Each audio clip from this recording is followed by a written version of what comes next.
Hello, my name is Nate Nielsen and I'm a consultant for Synergy Advisors. Today, I'll be showing you how you can leverage the new Synergy Advisors E-Cryptor tool. E-Cryptor is a solution built by Synergy Advisors to help organizations manage the lifecycle of sensitive content encrypted by Azure IP. We developed E-Cryptor based on our years of Azure IP consulting experience with Fortune 500 companies, where we continuously encounter the same data governance issues.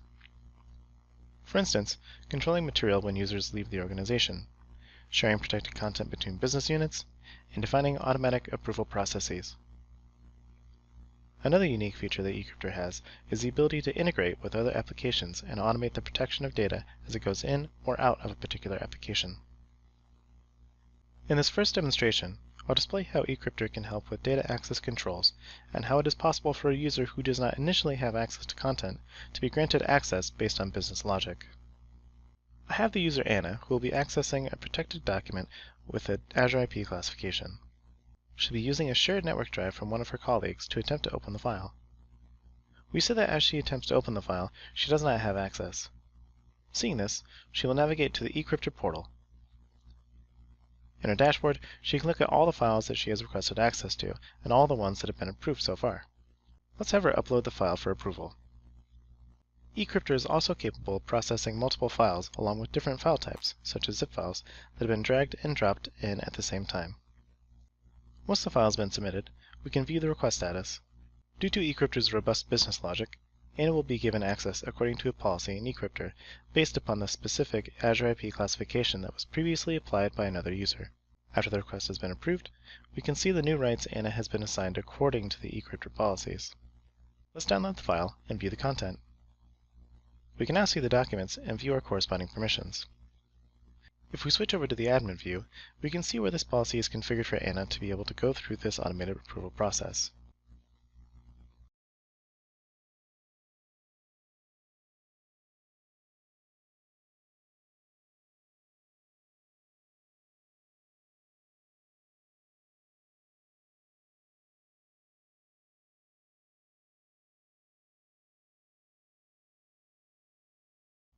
In this next demonstration, I'll showcase how E-Cryptor can help with secure collaboration and how it is possible for an internal user to grant access to protected content for an external user.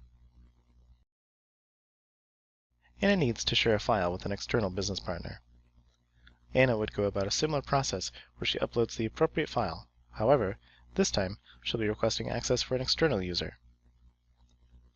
After uploading the file, we can see that sharing with an external user has been allowed.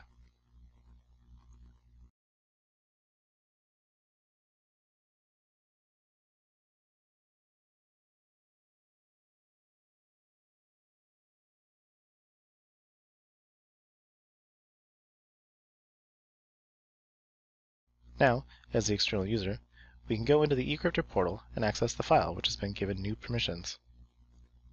Keep in mind that no matter where the file ends up, it will always be protected with Azure Information Protection's encryption system.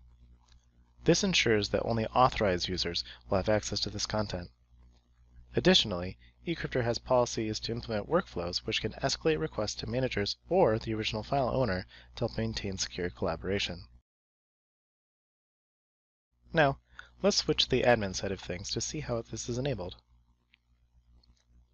If we take a look at our configuration, we'll be able to see that the external user has been allowed to collaborate due to a policy which is attached to the domain name of the email. It is also possible to gather reports around all this information.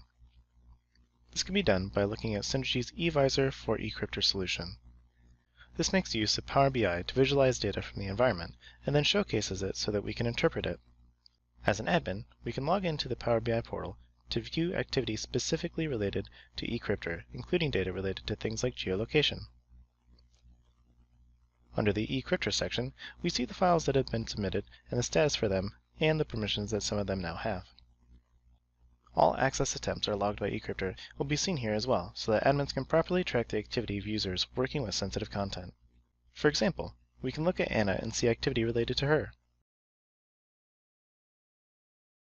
Finally, let's take a look at the simplified business app integration. Using E-Cryptor, we can now ensure the content is protected even when it's uploaded to cloud storage. Documents can also be searched and indexed, allowing for continued collaboration while in cloud storage. As soon as someone wants to download the document, E-Cryptor will encrypt it in the background to help provide a seamless experience for end users. All the while, E-Cryptor is logging information and data regarding the files for reporting and auditing purposes. Throughout this video, I've shown you how Synergy's E-Cryptor solution can be utilized in your organization to better understand and control the actions of both end users and admins when it comes to your sensitive data. For any additional questions on these topics, or if you're interested in having Synergy advisors deploy E-Cryptor at your company, contact us through the following methods.